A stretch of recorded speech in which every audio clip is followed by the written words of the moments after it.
নমস্কার। ভারতের communist party মার্ক্সবাদী Paschimbanga রাজ্য কমিটির যে অফিসিয়াল ওয়েবসাইট তার পক্ষ থেকে আমরা আগামী 9 জুলাই সারা ভারতব্যাপী যে সাধারণ ধর্মঘট ডাকা হয়েছে সেই সংক্রান্ত যে পডকাস্ট সিরিজ করছি, সেইখানে আমরা আজকে আমাদের মধ্যে পেয়েছি আমাদের পার্টির কেন্দ্রীয় কমিটির সদস্য কমরেড আভাস রায়চৌধুরীকে। তো আভাসদার সাথে আমরা এই আগামী ধর্মঘট, সেখানে দাঁড়িয়ে আমাদের কি দৃষ্টিভঙ্গি, মানুষের থেকে আমরা কি চাইছি এবং সামগ্রিকভাবে শ্রমিক আন্দোলনের প্রেক্ষাপটটা কোথায় দাঁড়িয়ে আছে, সেই সমগ্র বিষয়টা নিয়ে আমরা আলোচনা করব।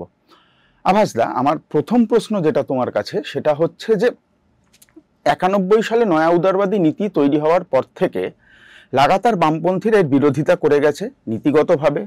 প্রথম ইউপিএ সরকার সময় দাঁড়িয়ে আমরা নয়া উদারবাদকে কিছুটা আটকানোর মতো একটা জায়গায় গিয়ে কমন মিনিমাম প্রোগ্রাম করে কিছু প্রকল্প আমরা ইন্ট্রোডিউস করতে পেরেছিলাম, এই জিনিসগুলো করেছি। এবং তার পাশাপাশি ট্রেড ইউনিয়নগুলো লাগাতার একের পর এক ধর্মঘট ডেকে গেছে। প্রায় প্রত্যেক বছরই 91 পরবর্তীতে আমাদের সারা ভারতব্যাপী সাধারণ ধর্মঘট হয়েছে।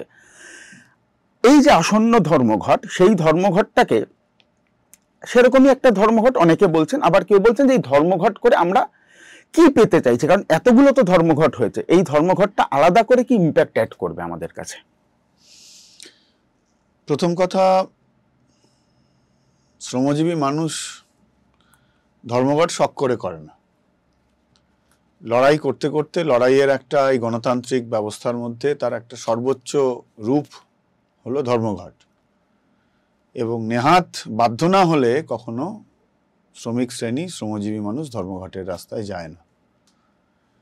তুমি যে কথাটা শুরুতে বললে যে 91 সালের পর যখন নয়া উদারবাদী অর্থনীতি গোটা পৃথিবীর সঙ্গে সঙ্গে আমাদের দেশেও লাগু হলো, আমরা বামপন্থীরা চিরকালই তার বিরোধিতা করছি। ঠিকই বলেছ, আমি তার সঙ্গে যুক্ত করছি। এই লাগাতার লড়াই, ধর্মঘট, এই সব কিছুর মধ্য দিয়ে আজকে এই কেন্দ্রীয় সরকারের বেপরোয়া নয়া উদারবাদী অর্থনীতি প্রয়োগ, যা সাধারণভাবে কর্পোরেটের মুনাফাকে বাড়াচ্ছে, তাদের স্বার্থ পূরণ করছে, আর তার বোঝা শ্রমিক শ্রেণী, সাধারণ জনগণের ঘাড়ে পড়ছে। আমি যে কথাটা বলছি যে আমরা বামপন্থীরা এই লড়াই শুরু করেছি ঠিকই, এবং আমরা বামপন্থীরা আছি লড়াইয়ে, কিন্তু সাফল্যের একটা অন্যতম দিক হলো যে আজকে ভারতবর্ষের শুধু বামপন্থায় বিশ্বাস করেন না, গণতান্ত্রিক, ধর্মনিরপেক্ষ এমন অনেক রাজনৈতিক শক্তি বামপন্থী ট্রেড ইউনিয়ন করেন না, এমন অনেক ট্রেড ইউনিয়ন, জাতীয়তাবাদী ট্রেড ইউনিয়ন বা অবামপন্থী ট্রেড ইউনিয়ন, কৃষকদের সংগঠন, অন্যান্য সাধারণ মানুষের, খেটে খাওয়া মানুষের সংগঠন, তারাও কিন্তু আজকের এই ধর্মঘটে তারা সামিল হয়েছেন এবং তারাও কিন্তু লড়াইয়ের শরিক। ফলে এটা একটা গুরুত্বপূর্ণ অগ্রগতি। এবার তোমার দ্বিতীয় যে কথাটা থাকলো, যে ঠিকই মানুষের মধ্যে এই কথা তুলে দেওয়া হয় যে ধর্মঘট করে কি লাভ আছে। আমি প্রথমেই তোমায় বললাম যে বাধ্য না হলে শ্রমিক শ্রেণী ধর্মঘটের রাস্তায় যান। ধর্মঘট করলে তো তার সেই দিনের মজুরি থেকে সে বঞ্চিত হবে। তার তো কোম্পানি মালিকেরা তারা তো মাইনে কাটবে, মজুরি কাটবে। ফলে মজুরি কাটিয়েই তো শ্রমিক শ্রেণী, শ্রমজীবী জনগণ ধর্মঘটের রাস্তায় যায়। ফলে আমি আগেই বলছি, সকাল্লাদ করে কেউ হয় না, বাধ্য করে। আমি শুধু একটাই উদাহরণ দেব, যে যারা এই কথাটা বলে যে ধর্মঘট করে আসলে কি হবে, একটাই উদাহরণ দেব, এই সাম্প্রতিক অতীতের ঘটনা। যে তামিলনাড়ুতে স্যামসাং এর একটা কারখানা আছে, সেই কারখানায় শ্রমিকেরা তারা ধর্মঘট ডেকেছিল এবং লাগাতার তারা ধর্মঘট করেছিল। এবং সেই ধর্মঘট কোনো অর্থনৈতিক দাবি দেওয়ার ধর্মঘট নয়, যে আমার ওয়েজ বাড়াতে হবে, আমার এই এই সুযোগ সুবিধাগুলো দিতে হবে। স্যামসাং কোম্পানির শ্রমিকেরা তারা ধর্মঘট করেছিল যে শ্রমিকদেরকে সংগঠিত হওয়ার এবং মালিকের সঙ্গে, অ্যাডমিনিস্ট্রেশনের সঙ্গে তার দাবি দাওয়া নিয়ে আলোচনা করার, দর কষাকষি করার তার যে প্ল্যাটফর্ম, ইউনিয়নভুক্ত হওয়া, সেইটা স্যামসাং কোম্পানি রাজি হচ্ছিল না।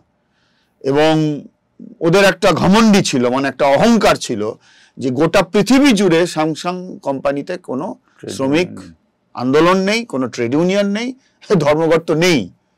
কিন্তু লাগাতার লড়াই আন্দোলন করে এবং স্যামসাং কোম্পানির শ্রমিকদের ধর্মঘটের পাশে তামিলনাড়ুর সমগ্র শ্রমিক শ্রেণী, শ্রমজীবী মানুষ, ভারতবর্ষের শ্রমিক কৃষক সহ খেটে খাওয়া মানুষের সমর্থন, মদত, তার ফলে লাগাতার ধর্মঘট করে সেই কারখানার শ্রমিকেরা কিন্তু যে দাবিতে তারা ধর্মঘট করেছিল, লড়াই শুরু করেছিল, ধর্মঘট তার প্রথমে করেনি, অ্যাডমিনিস্ট্রেশন যখন মানছিল না, অ্যাডমিনিস্ট্রেশন যখন বাধ্য করেছিল শ্রমিক শ্রেণীকে সেই কারখানার যে ধর্মঘটে যেতে, তারা ধর্মঘটে গেছিল এবং লাগাতার ধর্মঘট চালিয়ে হুমকি আক্রমণ সহ্য করে যে কোনো ধরনের একটা বহুজাতিক কর্পোরেশন, আজকের গোটা পৃথিবীতে কর্পোরেটে যে পরিমাণ দাপাদাপি, তো সেখানে স্যামসাং কোম্পানির মতো একটা বড় কর্পোরেট তার রক্তচক্ষুকে উপেক্ষা করেও কিন্তু শ্রমিকরা তাদের যে অধিকার, সেই অধিকার তারা আদায় করতে পেরেছে, ইউনিয়ন করার অধিকার তারা আদায় করতে পেরেছে। আমি শুধু একটা উদাহরণ, এরকম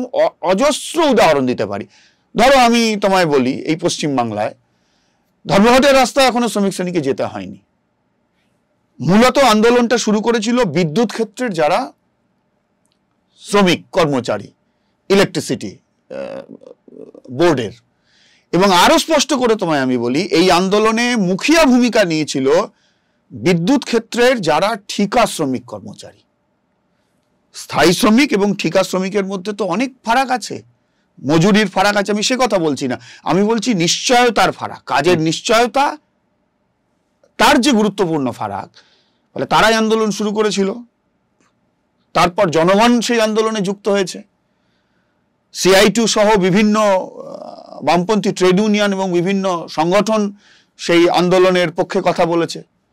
আমি যে রাজনৈতিক দলের একজন সাধারণ কর্মী সংগঠক, CPIM সহ বিভিন্ন বামপন্থী পার্টিগুলি, তারা এই আন্দোলনে ছিল কি না, প্রিপেড স্মার্ট মিটার, যা কার্যত জোর করে এবং বিদ্যুৎ ক্ষেত্রকে প্রাইভেটাইজ করার এবং বিদ্যুতের গ্রাহকদের নিয়ন্ত্রণের বাইরে তার যে বিদ্যুতের বিল এবং তার যে পরিষেবা পাওয়ার সুযোগ, এটাই তো প্রিপেড স্মার্ট মিটারে, কোটেক্স মডেল প্রিপেড স্মার্ট মিটারে।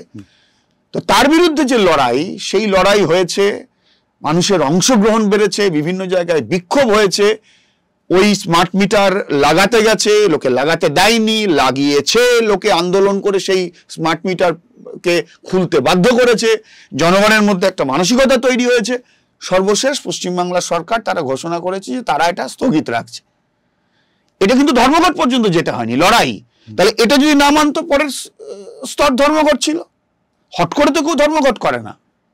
তো সেই কারণে আমি যেটা কথাটা বলছি যে লড়াই আন্দোলন, দেখো ধর্মঘট হলো এই গণতান্ত্রিক ব্যবস্থার, আমি এক্ষুনি বোধহয় বললাম, একটা সর্বোচ্চ স্তর। তার আগে অনেক বড় লড়াই আন্দোলন হয়। এবং এবারের যে ধর্মঘট, এবারের ধর্মঘটের মূল ইস্যু কি? ঠিকই বলেছো তুমি যে নয়া উদারবাদী অর্থনীতি লাগু হওয়ার পরে এটা মানে লাগাতার কয়েক বছর বাদ দিলে পরে এ ধর্মঘট বামপন্থীরা করেছে। এবং তুমি যদি দেখো যে প্রতিটি ধর্মঘটে, তার আগের ধর্মঘটের থেকে শ্রমজীবী মানুষ তার অংশগ্রহণ বাড়ছে, ধর্মঘটীদের অংশগ্রহণ বাড়ছে। এই প্রসঙ্গে আমি একটা কথা বলতে পারি যে পশ্চিমবাংলা বোধহয় ভারতবর্ষের একমাত্র রাজ্য, যে রাজ্যে শ্রমিক শ্রেণী, সাধারণ মানুষের ধর্মঘট করার যে অধিকার, এটা কিন্তু সংবিধান আমাকে অধিকার দিয়েছে, আমাদেরকে অধিকার দিয়েছে। শ্রমজীবী জনগণ ধর্মঘটের অধিকার, ব্রিটিশ সাম্রাজ্যবাদের বিরুদ্ধে লড়াই করে ভারতবর্ষের শ্রমিক শ্রেণী ধর্মঘটের অধিকার আদায় করেছে, গোটা দুনিয়াতে শ্রমিক শ্রেণী লড়াই করে ধর্মঘটের অধিকার আদায় করেছে। এবং এই ধর্মঘটের অধিকার এখন আমাদের দেশের সংবিধান স্বীকৃত অধিকার। ধর্মঘট করবার আগে অন্ততপক্ষে 14 দিন আগে নোটিশ দিতে হয়। তাহলে এই নোটিশ দেওয়াটা তো মনমানি নয়, নোটিশ দেওয়াটা হলো যে এখনো পর্যন্ত লেবার কোড লাগু ওরা করতে পারেনি। ফলে এখনো পর্যন্ত আমাদের দেশের যে মানে শ্রম বিরোধ যে সমস্ত আইনগুলি আছে, মালিক শ্রমিক বা গভর্নমেন্ট তার সঙ্গে শ্রমিক বা শ্রমজীবী জনগণ সেই আইনের দ্বারা স্বীকৃত। ফলে আইন স্বীকৃত, সংবিধান স্বীকৃত লড়াইয়ের একটা তরিকা, লড়াইয়ের একটা পন্থা, সেটা হলো ধর্মঘট। ফলে সেটাকে আসলে যারা মানে এটাকে দুর্বল করতে চায়, এটাকে গুলিয়ে দিতে চায় যে ধর্মঘট করে কি হবে। আরে পৃথিবীর ইতিহাসে কবে কোন অধিকার মানুষ বিনা সংগ্রামে লাভ করেছে? কখনোই না, কোনোদিনও না। আমি শুধু গানের ভাষাটাকে ট্রান্সলেট করছি না, এটা হলো শুধু গানের ভাষা না, এটা হলো আসলে সমাজ সভ্যতার অগ্রগতিতে মানুষের লড়াইয়ের ভাষা।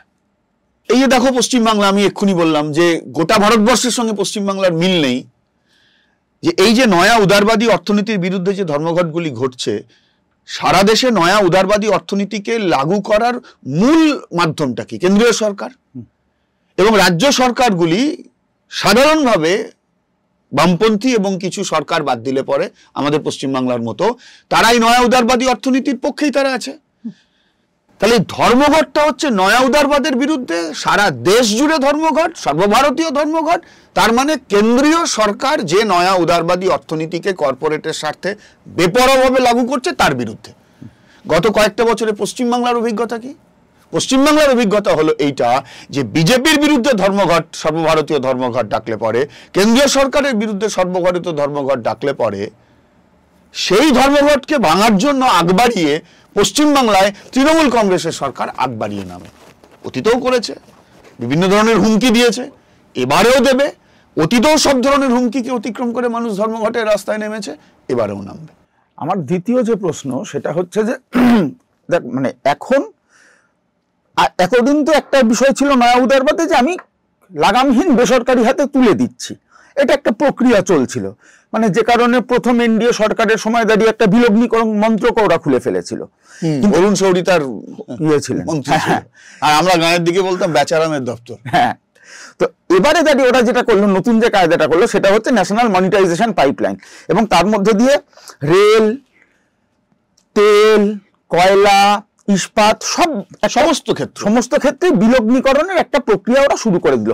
এই ন্যাশনাল মনিটাইজেশন পাইপলাইনের গল্পটা কি, এবং তার সাথে দাঁড়িয়ে এই যে মানে এই রাষ্ট্রায়ত্ত ক্ষেত্র, যেটা একটা দেশের, আমরা সবসময় যেটা বলে থাকি যে একটা দেশের রাষ্ট্রায়ত্ত ক্ষেত্র তার মেরুদণ্ড তৈরি করে, সেই মেরুদণ্ডটাকে ভেঙে দেওয়ার এই নতুন প্রক্রিয়াটা কিরকম এবং সেটা কিভাবে প্রভাব ফেলছে? তুমি ঠিকই বলেছো। এই যে ধরো যখন আমাদের দেশের ওই সারা পৃথিবীতে 2008 থেকে যে তোমার ক্রাইসিসটা তৈরি হয়েছিল, আমাদের দেশে কিন্তু তার প্রত্যক্ষ প্রভাব পড়েনি, কারণ সেই সময় রিজার্ভ ব্যাংকের গভর্নরই এই কথাটা স্বীকার করেছিলেন, কারণ আমাদের দেশের অর্থনীতির কোর সেক্টরটা তখনও পর্যন্ত রাষ্ট্রায়ত্ত। আমি তোমার প্রশ্নের সঙ্গে সাপ্লিমেন্টারি তথ্য হিসাবে এখানে হাজির করলাম। আমাদের ওয়েবসাইটের মাধ্যমে যে মানুষেরা দেখবেন ইতিহাসটা, এই ন্যাশনাল মনিটাইজেশন পাইপলাইন এটাও কিন্তু সার্বিক বেসরকারীকরণ কথাটা আর এখন মানে শুধু বললে হবে না, কর্পোরেটাইজেশন, সার্বিক কর্পোরেটের যে লুট, সেই লুট সরকারি পৃষ্ঠপোষকতায় কর্পোরেটকে লুট করতে দেওয়ার যে পদ্ধতি, সেই পদ্ধতির একটা হলো ন্যাশনাল মনিটাইজেশন পাইপলাইন। একইভাবে ন্যাশনাল ইনফ্রাস্ট্রাকচার, এই গোছের আর একটা আমি এই মুহূর্তে মিস করছি শব্দটা। তুমি যদি কোলফিল্ডে চলে যাও তাহলে সেখানে দেখতে পাবে রেভিনিউ শেয়ার, সেখানে তুমি দেখবে এনএমডি, এগুলো সব এক একটা রাষ্ট্রায়ত্ত ক্ষেত্রের এক এক ধরনের মানে নামকরণ তারা করছে। কারণ আমাদের দেশে রাষ্ট্রায়ত্ত ক্ষেত্রগুলোর গড়ে ওঠার ইতিহাস তো আলাদা। কিছু যেমন প্রাইভেট ছিল সেগুলো ন্যাশনালাইজ হয়েছে, কিছু যেমন সরকার নিজেই প্রত্যক্ষভাবে সেই ধরনের রাষ্ট্রায়ত্ত প্রতিষ্ঠানগুলো গড়ে তুলেছিল। যেমন আমি একটা ছোট উদাহরণ দিই, আমাদের কোলফিল্ড প্রাইভেট থেকে রাষ্ট্রায়ত্ত, আমাদের ব্যাংক, ইন্স্যুরেন্স প্রাইভেট থেকে রাষ্ট্রায়ত্ত, আমাদের তুমি যদি আমাদের পশ্চিমবাংলার পশ্চিম দিকে চলে যাও, কুলটি বরাকরের দিকে চলে যাও, সেখানে ইস্কো ফ্যাক্টরি আছে, প্রাইভেট থেকে রাষ্ট্রায়ত্ত হয়েছে। এখন উঠে গেছে, 2002 সালে উঠে গেছিল বাজপেয়ীর সময়, সেই সময় সাইকেল ফ্যাক্টরি, আসানসোলের কন্যাপুরের সাইকেল ফ্যাক্টরি প্রাইভেট ছিল, রাষ্ট্রায়ত্ত হয়েছিল। আবার তুমি যদি চলে যাও আমাদের সিএলডব্লিউ, রাষ্ট্র নিজে কারখানা গড়ে তুলেছে। তুমি যদি ডিভিসিতে চলে যাও, রাষ্ট্র নিজে কারখানা গড়ে তুলেছে। তুমি দুর্গাপুর ইস্পাতে চলে যাও, মিশ্র ইস্পাতে চলে যাও, রাষ্ট্র নিজে কারখানা গড়ে তুলেছে। আবার তুমি যদি টেলিফোনে ফিরে আসো, তাহলে দেখবে যে প্রাইভেটাইজ টেলিফোন কোম্পানি সেটা রাষ্ট্রায়ত্ত হয়েছে। তো আমি কথাটা বললাম এই কারণে যে এই যে বিভিন্নভাবে আমাদের যে রাষ্ট্রায়ত্ত ক্ষেত্রগুলো গড়ে উঠেছে, ফলে এই গড়ে ওঠার সঙ্গে সঙ্গে তার কিন্তু নিজস্ব আইন আছে, তার কাঠামোর, তার এমপ্লয়ার রিলেশন, তার মুনাফা, তার বিভিন্ন ধরনের পদ্ধতি আছে। তুমি যে কথাটা বললে ন্যাশনাল মনিটাইজেশন পাইপলাইন, এটা মূলত রেল, ইন্স্যুরেন্স, তোমার ইনফ্রাস্ট্রাকচারের যে সমস্ত ক্ষেত্রগুলো আছে, মানে আমি তার মধ্যে রোড ট্রান্সপোর্ট বলছি, আমি তার মধ্যে এয়ার বলছি, জলপথ বলছি, সমস্ত মূলত এই ক্ষেত্রগুলোকে টার্গেট করার জন্য ন্যাশনাল মনিটাইজেশন পাইপলাইন। কেন এগুলো করেছে এ ব্যাখ্যা আমি বলতে পারবো না, কিন্তু এইটা বলতে পারবো যে এগুলো করার উদ্দেশ্য হলো খোলাখুলি ভাবে একেবারে কর্পোরেট যাতে লুট করতে পারে। এবং তুমি যদি দেখো এখন গোটা পৃথিবীতে এই যে বিশেষ করে 2008-এর পর থেকে যে ক্রাইসিস, এবং বিশেষ করে কোভিড পরবর্তীকালে কোভিড পর্ব এবং কোভিড পরবর্তীকালের যে অর্থনৈতিক সংকট, এই সংকট যে এই নয়া উদারবাদী পথে আর কোনো সমাধানের রাস্তা নেই, এটা অর্থনীতির সমস্ত পণ্ডিতরাই বলছেন। কিন্তু এই ক্রাইসিস কালেও যারা লাভের গুড় যে কর্পোরেট খেলো, এবং এই সময়ের মধ্যে দেখো এমনিতেই নয়া উদারবাদী অর্থনীতিতে কোনো এমপ্লয়মেন্ট জেনারেশনের জায়গাটা খুব ছোট, কারণ ম্যানুফ্যাকচারিং এরিয়া নেই। তাহলে এমপ্লয়মেন্ট জেনারেশনের জায়গা নেই, ম্যানুফ্যাকচারিং সেক্টর নেই, সেখানে সরাসরি শ্রম শোষণের জায়গা নেই, অথচ তাহলে মুনাফাটা কি করে হচ্ছে? একেবারে ক্লাসিক্যাল ক্যাপিটালিজম থেকে তো সরে যাচ্ছে। খোলা চোখে দেখা যাচ্ছে লুট, প্রাকৃতিক সম্পদ লুট, রাষ্ট্রায়ত্ত সম্পদ লুট এবং মানব সম্পদ লুট। এই লুটের একটা রাষ্ট্র পোষিত কর্পোরেটগুলোকে লুট করার জন্য রেল সহ মানে রাষ্ট্রায়ত্ত যে সমস্ত পরিকাঠামোর যে ক্ষেত্রগুলো আছে, সেইগুলো যাতে কর্পোরেটগুলো নির্দ্বিধায় লুট করতে পারে, তার জন্য এটা একটা তরিকা, এটা অদ্ভুত একটা তরিকা। বলছে ন্যাশনাল মনিটাইজেশন পাইপলাইন।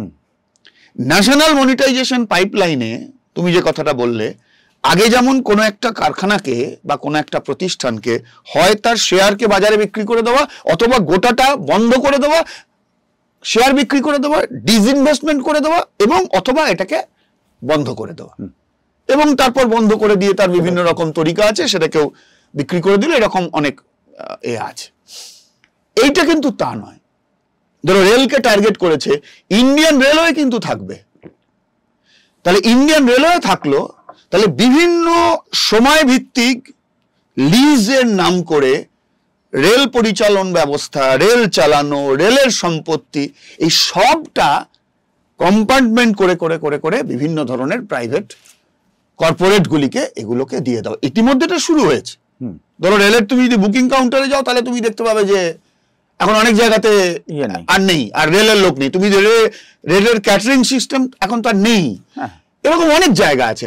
আমি শুধু এইগুলো নয়, কিন্তু এগুলো নয়, কিন্তু রেলের যে স্থায়ী সম্পদ, রেলের জমি, রেলের ট্রাক, রেলের যেখান থেকে সবচেয়ে বেশি মুনাফা হয়, সেই যে ক্ষেত্রগুলো, তার যে পরিকাঠামো, এই ক্ষেত্রগুলো সাইনবোর্ডটা থাকবে ভারতীয় রেল, ভারতবর্ষের সরকারের কথা, কিন্তু আসলে সবটার নির্দিষ্ট সময় ভিত্তিক, সেটা 99 বছর হতে পারে, 999 বছর হতে পারে, সেটা নির্ভর করবে নির্দিষ্ট সেক্টরে কি নির্দিষ্ট ফর্মুলা তৈরি করছে তার উপর। তাহলে মোটের উপর এইটা। এখন এটা কেন করছে? আমি শুরুতেই বললাম কেন করছে, উত্তর আমার কাছে নেই, কিন্তু এইটা বলতে পারি, এই যে জলের দরে তুমিই বললে বেচারামের দপ্তর করেছিল বাজপেয়ীজির নেতৃত্বে প্রথম এনডিএ গভর্নমেন্ট, এবং এইটা যে খোলাখুলি বিজেপিকে তো আরএসএস চালায়, তাহলে গভর্নমেন্টটা তো হলো আসলে আরএসএস এর গভর্নমেন্ট। মোদির দুটো টার্মের গভর্নমেন্ট বিজেপি নিরঙ্কুশ যা খুশি তাই করেছে। তাহলে মানুষকে পথভ্রষ্ট করার জন্য কিংবা মানুষকে তার ঐক্যবদ্ধ হওয়ার রাস্তা থেকে সরিয়ে দেওয়ার জন্য মানুষকে জাতের নামে, ধর্মের নামে ভাগাভাগি করেছে। সাম্প্রদায়িকতা, রাজনৈতিক হিন্দুত্ব, স্বৈরাচার, সংবিধানের উপর আক্রমণ, এই সব মিলিয়ে একটা নিও ফ্যাসিস্ট ক্যারেক্টার পাচ্ছে। এটা অন্য এজেন্ডা, আমি সেই এজেন্ডায় যাচ্ছি না। কিন্তু এই সমস্ত কাজ কারবারের পিছনের ক্লাস ইন্টারেস্টের জায়গাটা হলো যে কর্পোরেটের ইন্টারেস্টকে সার্ভ করা। কিন্তু ভারতবর্ষের মানুষ কিন্তু সহজে এটা মেনে নিচ্ছে না। এই যে তোমার প্রথম যে প্রশ্নটা ছিল যে ধর্মঘট করে কি হয়, নয়া উদারনীতি লাগু হওয়ার পর থেকে টানা যে ধর্মঘট, দেখো রাজনীতিতে সমাজে এটা তো তোমার এই স্টুডিওর ইলেকট্রিকের সুইচটা নয় যে আমাদের কথা বলা শেষ হয়ে যাবে, তুমি সুইচটা বন্ধ করে দেবে, লাইটটা তোমার অফ হয়ে যাবে। সমাজে, রাজনীতিতে, অর্থনীতিতে যেখানে মানুষ নিয়ে কারবার, সেখানে কোনো একটা ঘটনার এফেক্ট সঙ্গে সঙ্গে পাওয়া যায় না, এবং সমস্ত ঘটনার এফেক্ট প্রত্যক্ষভাবেও পাওয়া যায় না, তার একটা পরোক্ষ প্রভাব থাকে। তাহলে এই যে নয়া উদারনীতি লাগু হওয়ার পর থেকে লাগাতার ধর্মঘট, এবং আমি এখনই বললাম প্রতিটি ধর্মঘট তার আগের ধর্মঘটের থেকে আর অনেক বেশি মানুষের, শ্রমজীবী মানুষের অংশগ্রহণ, এবং এটা শুধু সর্বভারতীয় ধর্মঘট নয়, তুমি যদি প্রতিটা সেক্টরে চলে যাও, কয়লাতে, মানে ইস্পাতে, কি বলে তোমার বিদ্যুতের ক্ষেত্রে, বিদ্যুতে, এই যে উত্তরপ্রদেশের মতো জায়গায় বিদ্যুতের কত বড় লড়াই হলো আরএসএস এর শাসনে, এখনো চলছে 20 দিন প্লাস। হরিয়ানার লড়াই, তুমি যদি ব্যাংকে যাও, তুমি যদি ইন্স্যুরেন্সে যাও, তুমি যদি টেলিফোনে যাও, তাহলে দেখতে পাবে যে ভারতবর্ষের রাষ্ট্রায়ত্ত ক্ষেত্রে বড় বড় ধর্মঘট হয়েছে। এই শুধু সর্বভারতীয় উদারনীতি বিরোধী ধর্মঘট নয়, বড় বড় ধর্মঘট হয়েছে। তাহলে এই ধর্মঘটগুলোর একটা প্রত্যক্ষ প্রভাব সমাজে আছে, মানুষের চেতনায় আছে। সরকার ধর্মঘটকে ভয় পায়। যে ধর্মঘট করে কি হবে এই প্রচার করে আসলে শাসক শ্রেণী। কেন? কারণ শাসক শ্রেণী ধর্মঘটকে ভয় পায়। ঠিক যেমন এখন বামপন্থীরা যখন লড়াইয়ের আন্দোলনে থাকে, এই যে কদিন আগে ল কলেজের ঘটনাটাকে কেন্দ্র করে এই যে কসবা থানার সামনে বামপন্থীদের লড়াই হলো, তারা মার খেলো, অ্যারেস্ট হলো, জেলে গেল, মিডিয়ায় কোনো খবর নেই। তাহলে এই যে হয় বামপন্থীদের মিডিয়া ব্ল্যাকআউট করা, অথবা দেখবে আর একটা কথা খুব সহজে বলে, কি হবে এত লড়াই করে, এই তো বামপন্থীদের কোনো আসন নেই। আসলে ওরা এই কথাগুলো বলে, তার মানে হলো যে ধর্মঘট, লড়াই, আন্দোলন, পার্লামেন্টের ভেতরে, বিধানসভার ভেতরে বামপন্থীরা না থাকলেও এই যে শ্রেণী লড়াইগুলো, এই যে জনগণের লড়াইগুলো, এইগুলো করে ভয় পায়। সেই জন্য কখনো এটা সম্পর্কে মানুষের বিভ্রান্তি তৈরি করে। তো সেই জন্য আমি যে কথাটা বলছি যে এই যে লড়াইগুলোর মধ্য দিয়ে তার যে একটা প্রত্যক্ষ এবং পরোক্ষ যে প্রভাব আছে, আমার নিজের ধারণা, এবং তার সঙ্গে সঙ্গে ভারতবর্ষের যে আইন অত সহজ নয়, আইনেও কিছু জটিলতা আছে, এবং এই যে লড়াই আন্দোলনের মধ্য দিয়েই কিন্তু এই ধরনের আইনগুলো প্রোটেকশনে, সেই জন্যই তো লেবার কার্ড লাগু করছে, সেই জন্যই তো সমস্ত শ্রম আইনগুলোকে ধ্বংস করে দিতে চাইছে যাতে খুব সহজে এগুলোকে লুট করা যায়। সেই জন্যই তো নতুন কৃষি আইন এনেছিল যাতে কৃষি সেক্টর থেকে সহজেই কর্পোরেটকে লুটের ক্ষেত্র তৈরি করা যায়। তো আমি যে কথাটা বলছি যে এই লড়াই আন্দোলন, কিছু আইনি জটিলতা, পার্লামেন্টের ভেতরে বামপন্থীদের এক সময় লড়াই, আমি এবং শুরুতে যে কথাটা বললাম, যে লড়াই আমরা শুরু করেছিলাম, এখনো সমস্ত দেশপ্রেমী গণতান্ত্রিক শক্তি তারা এই লড়াইয়ে যুক্ত হচ্ছে। ফলে প্রত্যক্ষভাবে এই সব ক্ষেত্রগুলোকে তুলে দেওয়ার সাহস হয়তো ওরা পাচ্ছে না, কিন্তু উদ্দেশ্য ওদের শ্রেণী স্বার্থের জায়গা থেকে কর্পোরেটের লুটের ক্ষেত্র হিসেবে থেকে তৈরি করে দিতে হবে। ফলে সাইনবোর্ডটা থাকছে সরকারি, কিন্তু পিছন থেকে গোটাটাই চলে যাচ্ছে এই জায়গায়। আর আরেকটা কথা বলতে চাইছি, এবারের যে ধর্মঘট হচ্ছে, এই ধর্মঘটে যেমন নয়া উদার অর্থনীতির সব ধরনের আক্রমণ, অত্যাচার, অর্থনীতির বেহাল অবস্থা, কর্মসংস্থানের বেহাল অবস্থা, মজুরির বেহাল অবস্থা, কাজের নিরাপত্তার বেহাল অবস্থা, যা কিছু আছে এইগুলো যেমন আছে, কিন্তু এবার স্ট্রাইকের ফোকাল পয়েন্টটা হলো এই যে লেবার কোড ভারতবর্ষের সরকার পার্লামেন্টে পাশ করিয়ে রেখেছে কোভিডের পরিস্থিতিতে জোর করে, সেই লেবার কোড যদি লাগু হয়, ধর্মঘট তো পরের কথা, ভারতবর্ষের শ্রমিক শ্রেণী, সংগঠিত শ্রমিক শ্রেণী আগামী দিনে কর্পোরেট মালিক পুঁজির কৃতদাসে পরিণত হবে। ফলে এবারের ধর্মঘট অ্যান্টি লেবার কোড, মূল focal point anti labour code. এই লেবার কোড যদি লাগু হয়, শ্রমিক শ্রেণীর অস্তিত্ব বিপন্ন হবে। এমনিতেই উৎপাদনের ক্ষেত্র ধ্বংস করে দিয়ে, আনঅর্গানাইজ সেক্টর বাড়িয়ে দিয়ে, বিভিন্ন ধরনের এই অর্থনীতির পরিবর্তনের সঙ্গে সঙ্গে যে গিগ অর্থনীতি উঠে আসা, মানেটাই তো অর্গানাইজ ওয়ার্কিং ফোর্সের অস্তিত্বকে ধ্বংস করে দাও। আজ তো জন হেনরির সময়কার, সেই গানের সময়কার শ্রমিক শ্রেণীর অবস্থান নেই। আবার অর্থনীতির পরিবর্তন, প্রযুক্তির পরিবর্তন, এই ধরো আগামী দিনে যদি এআই, আর্টিফিশিয়াল ইন্টেলিজেন্স, তার কি এফেক্ট পড়বে ইন্ডাস্ট্রিতে, ইকোনমিতে, এখনই তো অ্যাসেস করা যাচ্ছে না। শ্রমিক শ্রেণী যদি তার নিয়ন্ত্রণে থাকে তাহলে সেটা একরকম ভাবে হবে, আর পুঁজি যদি এআইকে নিয়ন্ত্রণ করে সেটা আরেক ভাবে হবে। ফলে এমনিতেই শ্রমিক শ্রেণীর অস্তিত্ব আজকে ভয়ঙ্কর আক্রমণের মুখে।